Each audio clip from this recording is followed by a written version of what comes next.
Hello everyone.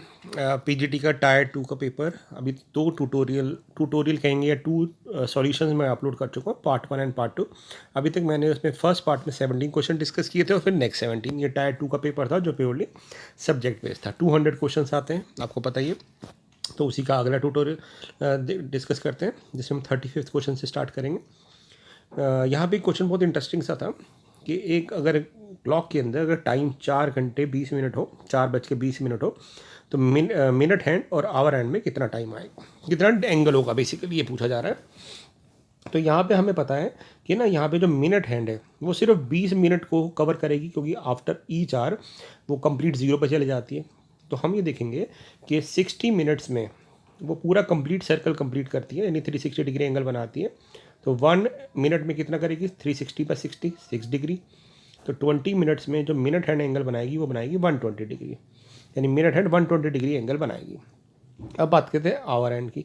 Our hand जो होती है वो 12 घंटे में पूरा कंप्लीट सर्कल कंप्लीट करती है कवर, यानी 12 घंटे में 360 डिग्री एंगल बनाती है, यानी 1 आवर में वो 30 डिग्री एंगल बना रही है। अब हमें चाहिए 4 आवर एंड 20 मिनट्स। तो 4 आवर में ना अलग से भी निकाल सकता हूँ और ऐड करके भी कर सकता हूँ। तो मैंने क्या किया, 4 आवर का तो एंगल बना लिया 120, ठीक है। और 20 मिनट्स को जब हम आवर में कन्वर्ट करेंगे 20/60, तो 1/3 आवर आएगा। तो 1 घंटे में अगर 30 डिग्री एंगल बनाती है तो 1/3 आवर में कितनी बनाएगी, 10 डिग्री, यानी ये 130 डिग्री एंगल बनाएगी। और ये बना रही थी 120, तो दोनों के बीच में डिफरेंस कितना हो गया, 10 डिग्री का, यानी उनके बीच में 10 डिग्री का एंगल होगा। और 10 डिग्री को हम कैसे कन्वर्ट कर सकते हैं, पाई/180 से मल्टीप्लाई करेंगे जब हम 10 डिग्री को रेडियन में कन्वर्ट करने के लिए, क्योंकि हमें ऑप्शन रेडियन में दी हुई है। तो 0 से 0 कट जाएगा, तो पाई/18 हमारा आंसर आ जाएगा। पाई/18 कौन सा आंसर है, ऑप्शन नंबर सी हमारी करेक्ट हो जाएगी। क्योंकि हमने क्या किया, इसमें दोनों का अलग अलग एंगल निकाला और उसके बाद दोनों का डिफरेंस ले लिया, ठीक है। अगले क्वेश्चन पे चलते हैं। 36 क्वेश्चन। यहाँ पे साइन थीटा की वैल्यू हमें दी हुई है, साइन थीटा पॉजिटिव भी है। तो पहले हम ट्राइंगल बना लेते हैं। साइन थीटा होता है परपेंडिकुलर अपॉन हाइपोटेन्यूज, वैसे के लगा सकता हूँ मैं कि 17 के और ये 15 के होगा। हाइपोटेन्यूज हमें पता है, परपेंडिकुलर पता है, ये सॉल्व करके के 8 के आ जाएगा पाइथागोरस थ्योरम से। अब साइन थीटा पॉजिटिव आ रहा है, इसका मतलब या तो फर्स्ट क्वाड्रेंट होगा या सेकंड क्वाड्रेंट होगा। इसका मतलब है कॉस और टेन दोनों नेगेटिव होंगे या दोनों पॉजिटिव होंगे, यानी एक नेगेटिव एक पॉजिटिव तो हो नहीं सकता। ये दो ऑप्शन तो गई, क्योंकि उसने बोला एक कॉस और टेन की वैल्यू बताओ। तो हम क्या करते हैं, यहाँ पे कॉस थीटा क्या हो जाएगा, बेस अपॉन हाइपोटेन्यूज। तो कॉस की वैल्यू हो जाएगी 8/17 और टेन की हो जाएगी 15/8। तो ऑप्शन नंबर बी हमारी करेक्ट हो रही है। 36 का आंसर बी हो जाएगा। 37 क्वेश्चन देखते हैं।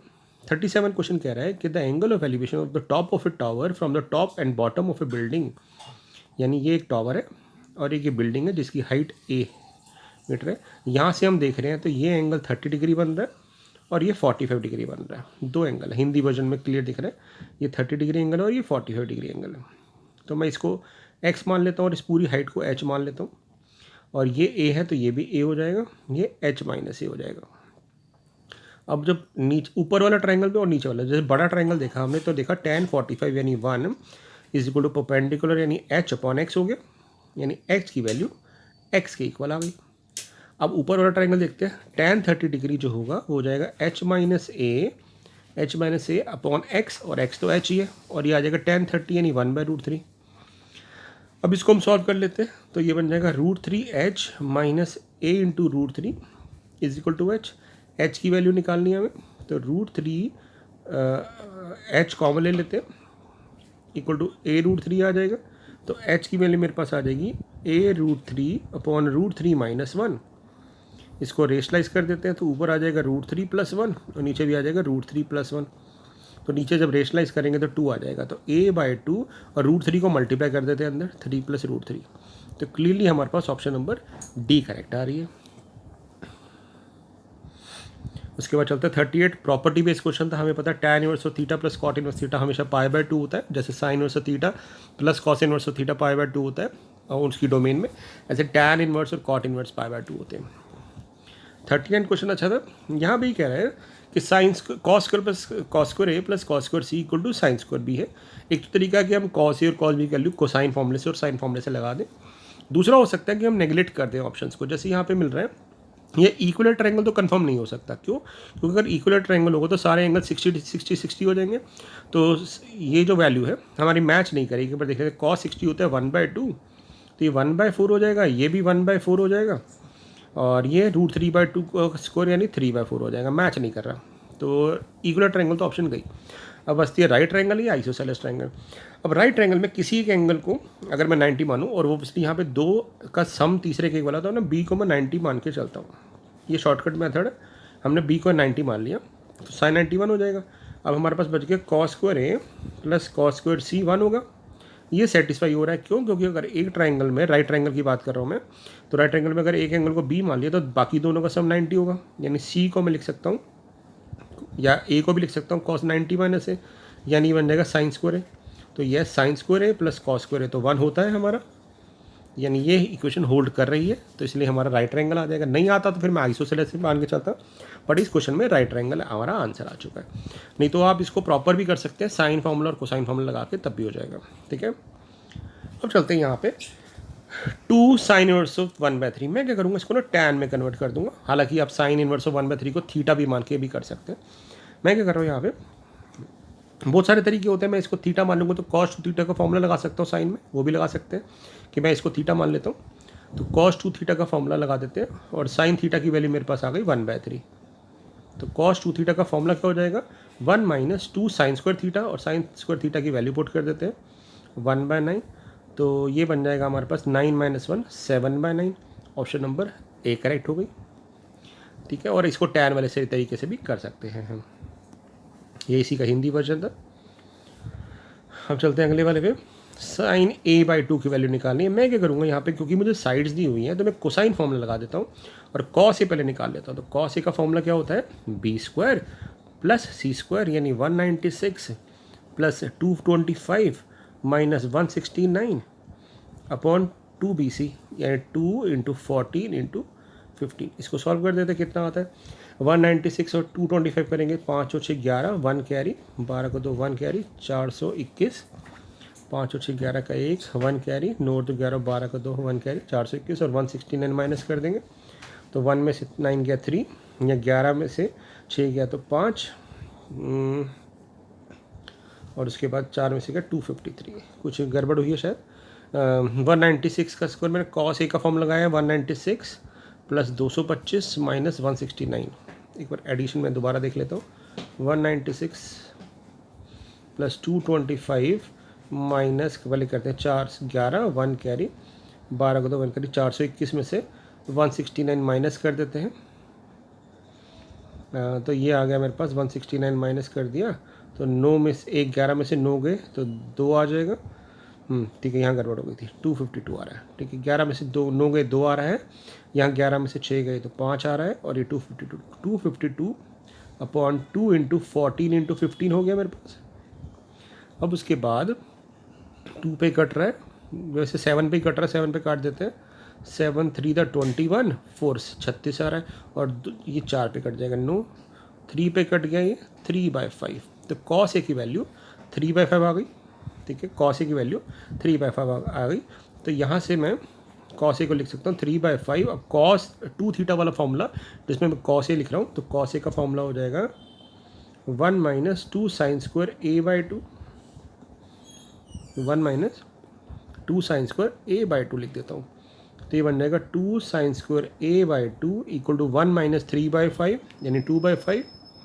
तो साइन स्क्वायर a/2 1/5 हो गया, साइन a/2 की वैल्यू 1/√2 आ गई। तो अच्छा क्वेश्चन था ये, 1/√5 हमारा आंसर आ जाएगा। cos a/a, cos b/b, cos c/c हमारा ट्राइंगल दे रखा है, और हमसे पूछा है कि इसकी वैल्यू निकालनी है। अच्छा, मैं ये क्या करता हूँ, यहाँ पे ना मैं मान लेता हूँ अगर तीनों रेशियो इक्वल है तो के को मान लेता हूँ। तो cos a मेरा a के हो गया, cos b मेरा b के हो गया, cos c मेरा c के हो गया।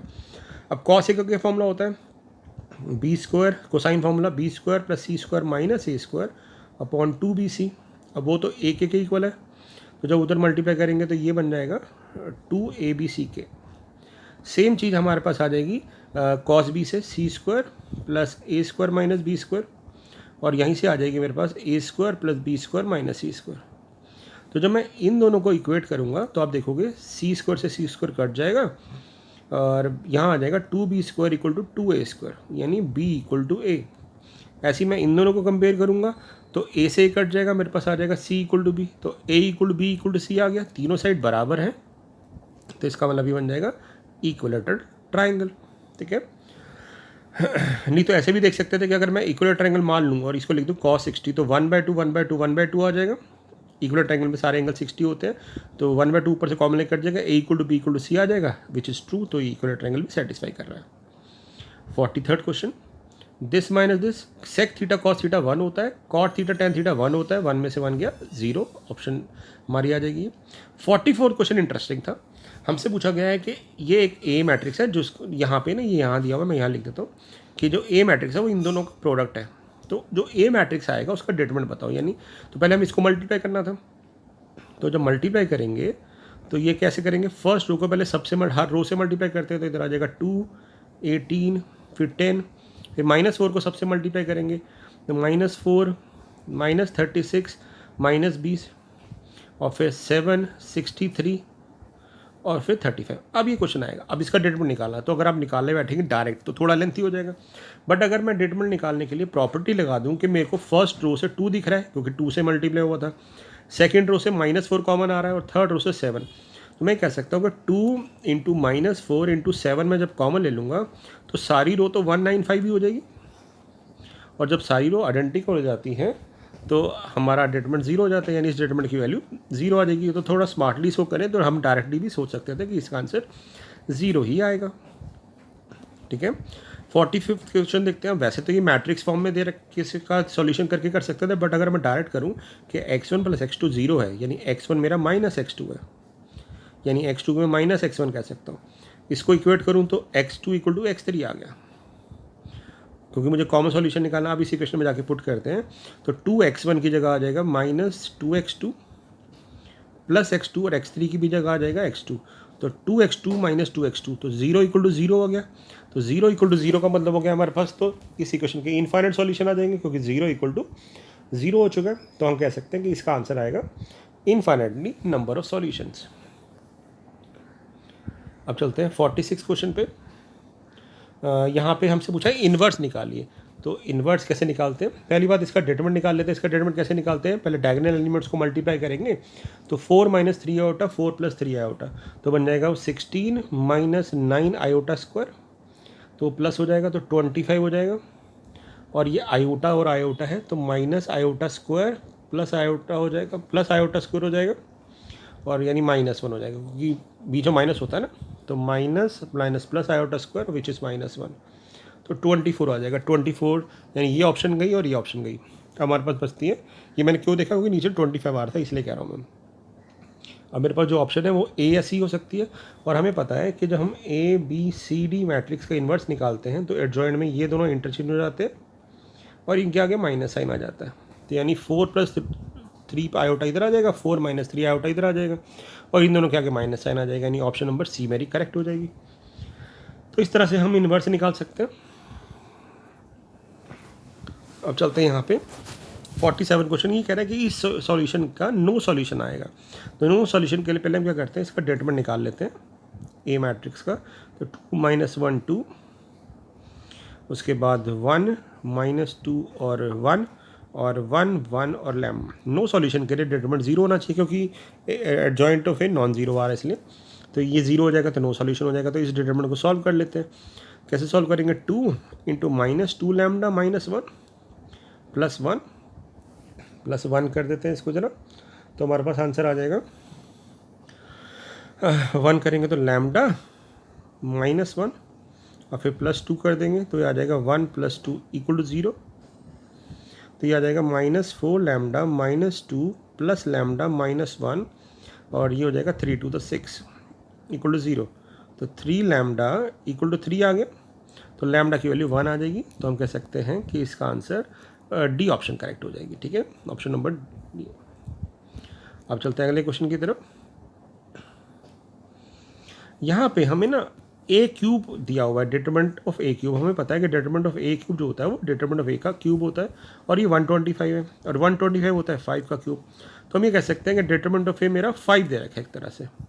तो मैं इसका डिटरमिनेंट निकाल लेता हूँ। तो ये बन जाएगा alpha square minus 4 equal to 5। तो अल्फ़ा स्क्वायर आ गया मेरे पास 9, अल्फ़ा की वैल्यू आ गई +-3। तो +-3 हमारी ऑप्शन नंबर सी करेक्ट हो जाएगी। तो इस तरह से कर सकते हैं। अब यहाँ पे हमें ए क्यूब निकालने की जरूरत नहीं है कि आप ए क्यूब डिटरमिनेंट मैट्रिक्स निकाल के फिर करें। अब ये कह रहा है कि पी का इन्वर्स निकालो। इन्वर्स के लिए वो कह रहा है वो भी सिर्फ टॉप रो निकालनी है, टॉप रो मतलब। तो या तो हो सकता है कि एक एक का मल्टीप्लाई करके देख लो कि ये टॉप रो हमें पता है पी इंटू पी इन्वर्स आई होता है, तो कौन सी रो यहाँ पे जब हम पुट करेंगे तो उसका आंसर मतलब इस रो को या इस रो को हम मल्टीप्लाई करेंगे तो इसको पहले रख सकते हैं ना ए बी सी को मैं किससे मल्टीप्लाई करूँ कि आंसर 0 आ जाए, यानी a + 2b + 3c मेरा 0 कब आ रहा है, सॉरी 1 कब आ रहा है, ये हमें मैच करना है। तो एक तो तरीका हो सकता है कि आप पुट कर देख लें कि किस पे हमारा आंसर मैच कर रहा है। ठीक है, कि जैसे मैं 2 पुट करूँगा, फर्स्ट पुट किया 2 + 0 -3, 1 नहीं आ रहा। उसके बाद 2 पुट किया -2 0, तो ये 3/2 आ रहा है, नहीं आ रहा 1। फिर 5 6 4 पुट किया 5 + 12 और प्लस ये तो सारे प्लस के हो रहे हैं, नहीं हो रहा। फिर 5 - 6 + 3 किया, तो ये तो सारे ऑप्शन ही मैच नहीं कर रहे हैं। ठीक है, तो इसका मतलब यहाँ पे कोई मिस्टेक थी, तभी हो सकता है। अदरवाइज 5 - एक बार नहीं तो आप इसके ना वो भी कोफैक्टर निकाल के क्रॉस चेक कर लेते हैं। कोफैक्टर में ये जो हो जाएगा ये C11 हो जाएगा, ये 21, ये 31। तो 1 का कोफैक्टर निकालेंगे तो आ जाएगा 2 + 3 5, यानी पहला तो 5 आ रहा है, यानी ये ऑप्शन तो कन्फर्म हो गई गलत है। अब बचती है पहली ऑप्शन गई, तो हमारे पास बी और सी और डी में से आंसर हो सकता था। और उसके बाद हम बात करते हैं 2 1 की, सॉरी 2 1 की बात करते हैं यहाँ पे। ये मैं डिलीट कर देता हूँ। 2 1 का मतलब हो जाएगा ये, इसे को बट्टा निकालेंगे तो 0 + 3 0 + 3 हो जाएगा और वो माइनस होता है और, तो यानी ऑप्शन नंबर डी करेक्ट हो जाएगी।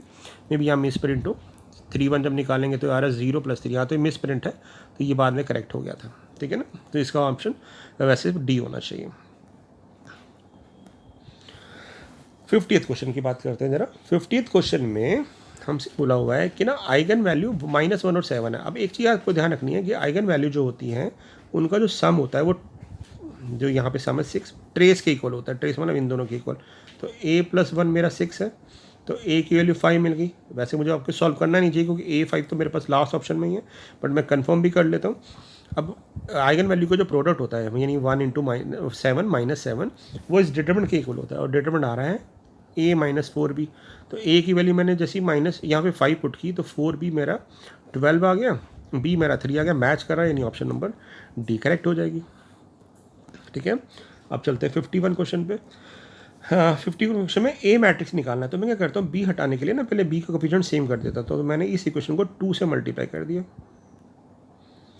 अब इन दोनों इक्वेशन को मैं ऐड कर देता हूँ, जैसे ही ऐड करूँगा तो b से b कट जाएगा 2b से, तो मेरे पास आ जाएगा 3a = 2 - 1 1, फिर 1 फिर 2 फिर 1, और जब मैं 3 से डिवाइड कर दूँगा तो आ जाएगा 1/3 1/3 2/3 1/3।